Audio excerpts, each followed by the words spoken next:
आप सब लोगों को नमस्कार। पिछले साल दिसंबर के महीने में हम लोगों ने दिल्ली की योगशाला नाम का कार्यक्रम शुरू किया था। दिल्ली में हमने लोगों की इलाज के लिए अगर कोई बीमार हो जाए तो दिल्ली में शानदार स्वास्थ्य सेवाओं का इंतज़ाम किया है। चारों तरफ मोहल्ला क्लिनिक खोले हैं। दिल्ली के सरकारी अस्पताल जो कि पहले बहुत बुरे हालत में होते थे, उन सारे सरकारी अस्पतालों को बहुत शानदार बनाया गया है। सारी दवाइयाँ मुफ्त हैं, सारे टेस्ट मुफ्त हैं, सारा इलाज मुफ्त है। लेकिन हमें लगता है कि किसी को इलाज की ज़रूरत ही क्यों पड़े। हमें जनता को स्वस्थ रखना है, हमें जनता को हेल्दी रखना है। और जनता स्वस्थ रहेगी अगर रोज़ लोग योगा करेंगे, प्राणायाम करेंगे, तो जनता को बीमारियां ही नहीं होंगी। उस मकसद से दिसंबर 2021 में दिल्ली की योगशाला नाम का कार्यक्रम शुरू किया गया था, जिसमें दिल्ली के अलग अलग इलाकों में, पार्कों में और जगह कहीं भी 25 से ज़्यादा लोग अगर इकट्ठे होकर दिल्ली सरकार को एक मिस्ड कॉल मारें तो दिल्ली सरकार एक टीचर भेजती है और वो टीचर फ्री में भेजती है। सारा इंतजाम करती है दिल्ली सरकार और लोगों को फ्री में योगा करवाती है, डेली सिखाती भी है और करवाती भी है। पिछले 11 महीने से ये बहुत शानदार चल रहा था दिल्ली की योगशाला। लगभग 590 स्थानों पे क्लासेस डेली चलती थी योगा की और इनमें 17,000 के करीब बेनिफिशियरीज आ रहे थे डेली। हमारा मकसद था इसको 17,000 से भी और बहुत आगे ले जाना। नया नया कार्यक्रम था लेकिन बहुत तेजी से बढ़ रहा था, लोग बहुत खुश थे। इन 17,000 में कई ऐसे लोग थे जो कि पोस्ट कोविड कॉम्प्लिकेशंस से जूझ रहे थे, उनके लंग्स में जो भी कॉम्प्लिकेशंस थी। तो 10-11 हज़ार लोग ऐसे थे जो कि पोस्ट कोविड कॉम्प्लिकेशन से जूझ रहे थे, उन्हें बहुत फायदा हो रहा था। मुझे बेहद दुख के साथ कहना पड़ रहा है कि इन लोगों ने मिलके आज से योगा क्लासेस बंद कर दी हैं दिल्ली के अंदर। आज सुबह दिल्ली के अंदर योगा क्लासेस नहीं हुई। जो ये फ्री योगा क्लासेस होती थी, आज सुबह से दिल्ली के अंदर ये योगा क्लासेस नहीं हुई। तो 17,000 बेनिफिशरीज जो थे वो योगा करने से रह गए।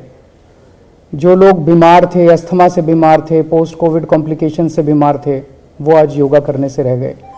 और आज के बाद से इन्होंने कहा है कि योगा क्लासेस नहीं होंगी। ये बहुत ही दुख की बात है, बेहद दुख की बात है। योगा कौन बंद करता है?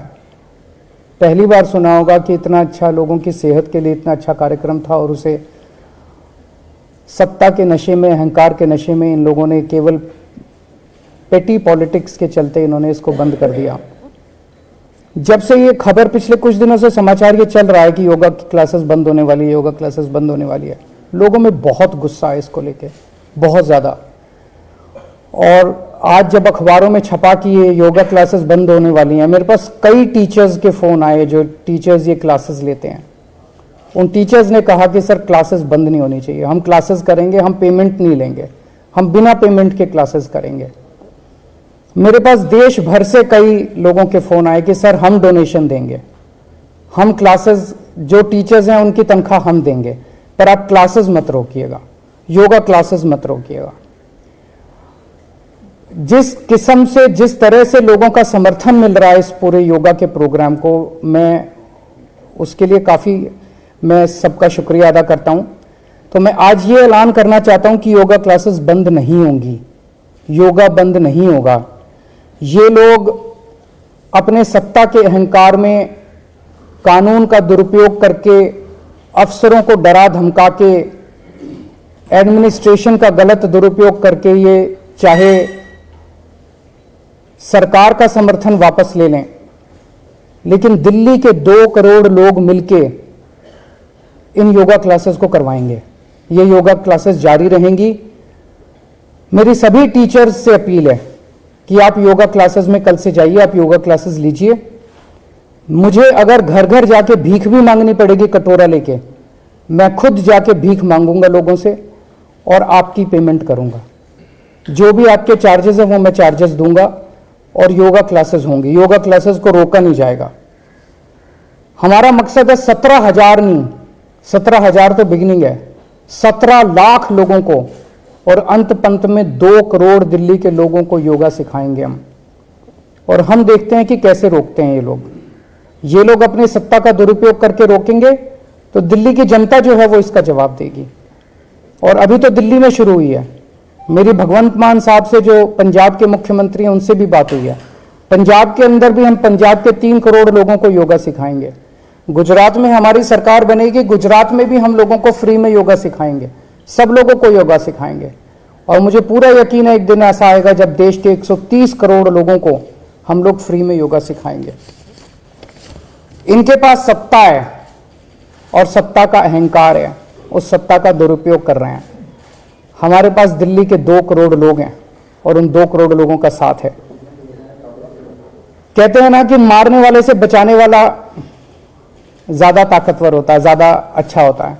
वैसे ही काम रोकने वाले से काम करने वाला ज्यादा अच्छा होता है।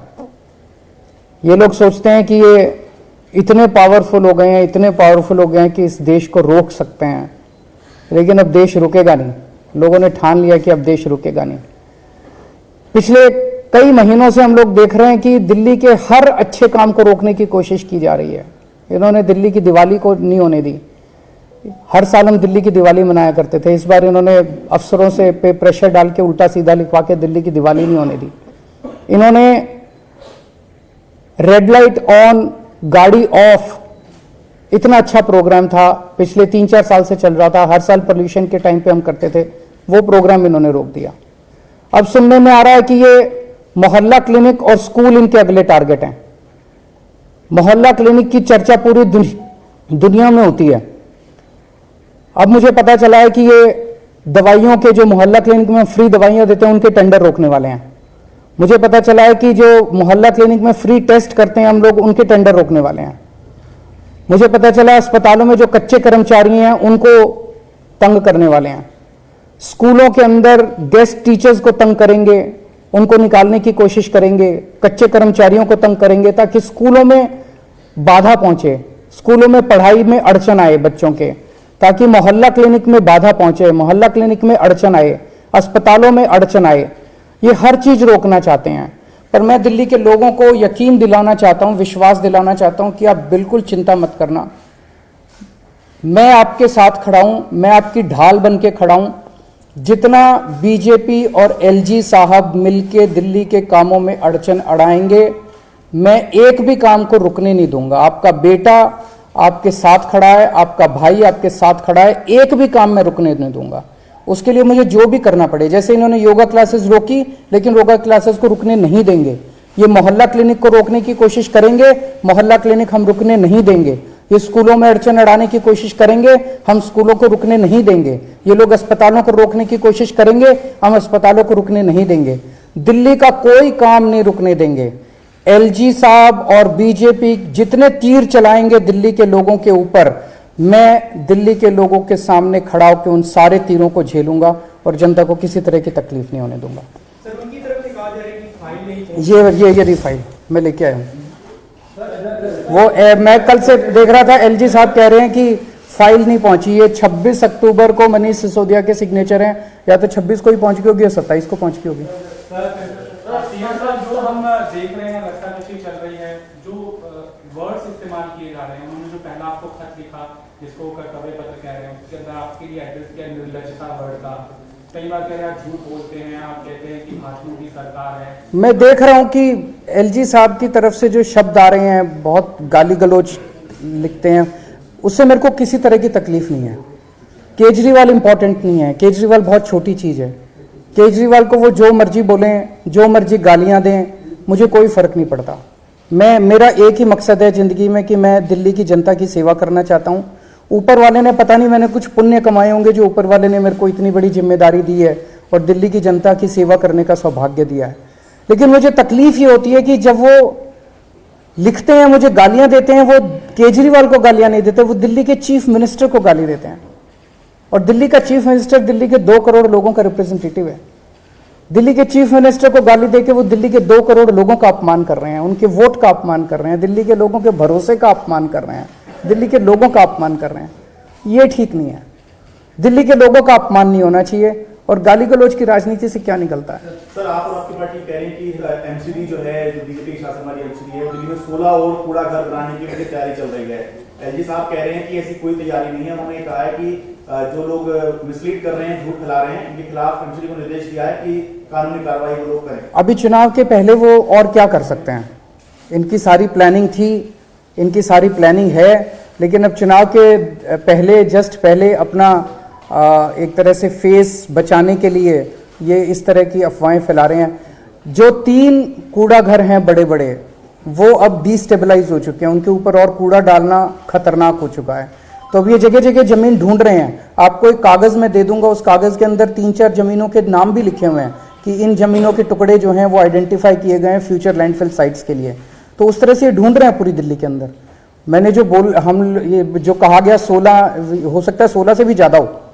सर, गुजरात के मोहाली में जो हादसा हुआ, खबर ये आ रही है कि प्रधानमंत्री वहां पहुंचने वाले हैं, अस्पताल है, सिविल अस्पताल है, वहां पर रंगाई पुताई और काफी कुछ काम वहां पे किया जा रहा है। तो इसको आप किस तरह से देख रहे हैं? इस तरह के आरोप लग रहे हैं। सबसे पहले तो मोरबी के अंदर जो इतने सारे लोगों की मौत हो गई, मैं भगवान से प्रार्थना करता हूं, उनकी आत्मा की शांति के लिए मैं भगवान से प्रार्थना करता हूं, प्रभु उन्हें अपने चरणों में शरण दे।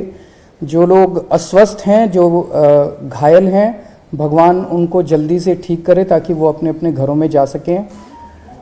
जो सारे तथ्य निकल के आ रहे हैं वो ये कि ये एक बहुत बहुत बहुत बड़े भ्रष्टाचार का मामला है जिसको अब दबाने की कोशिश की जा रही है। एक घड़ी बनाने वाली कंपनी को पुल बनाने का ठेका दे दिया गया। उसने कभी पुल बनाया ही नहीं था, ऐसा कहा जा रहा है। मैंने मीडिया में देखा, आप ही लोगों की स्टोरीज देखी। एक घड़ी बनाने वाली कंपनी को पुल बनाने का ठेका क्यों दिया गया? पहला प्रश्न तो यही उठता है। नंबर 2, उसको बिना टेंडर किए पुल रख रखाव का, मतलब मेंटेनेंस कह रहे हैं या रिपेयर कह रहे हैं, रिपेयर का ठेका क्यों दिया गया? दूसरा प्रश्न यह उठता है कि उसे किसी तरह का कभी एक्सपीरियंस नहीं था पुल रख रखाव का या पुल बनाने का। बिना टेंडर के उन लोगों को क्यों दिया गया? इसका मतलब उनके किसी ना किसी के साथ रिश्ते हैं, या तो इनके पार्टी के साथ रिश्ते हैं, इनके नेताओं के साथ रिश्ते हैं। तीसरी चीज ये आ रही है कि ये पुल उनको 12 महीने में या 6-7 महीने, 7-8 महीने में पूरा करना था। उन्होंने 5 महीने के अंदर जल्दी से पूरा करके घटिया बना के और इसको जारी कर दिया। और अब ये जो एफआईआर भी दर्ज हुई है, एफआईआर के अंदर ना तो कंपनी का नाम है, ना कंपनी के मालिक का नाम है। तो अभी से अस्पताल की पुताई तो अलग है, लेकिन मामले की पूरी लीपा पोती पे चालू हो गया है। उनको बचाने का, कंपनी को बचाने का और कंपनी के मालिक को बचाने का पूरा काम शुरू हो गया है। एक आरोप ये लग रहा है, ये पता करना, ये आप लोगों को पता करना पड़ेगा। मैं उनसे पूछना भी चाहता हूं कि क्या ये सच है जो आरोप लग रहा है कि उन्होंने इनकी पार्टी को चंदा दिया है और भारी चंदा दिया है, और क्या ये उसका एक तरह से वो है? तो ये सारे जवाब तो देने पड़ेंगे। इतने सारे लोगों की डेथ हो गई है, और मैं समझता हूं कि अगर 150 लोगों की एक डेथ इतने बड़े भ्रष्टाचार की वजह से हो जाए तो उस राज्य के मुख्यमंत्री को मुख्यमंत्री बने रहने का कोई नैतिक अधिकार नहीं है। गुजरात की सरकार को इस्तीफा देके तुरंत चुनाव करा देने चाहिए।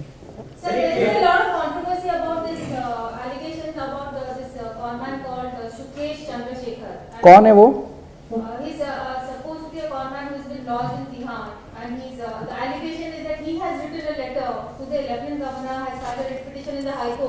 मैं ये अभी मैंने पढ़ा, आपके चैनलों पे भी देखा।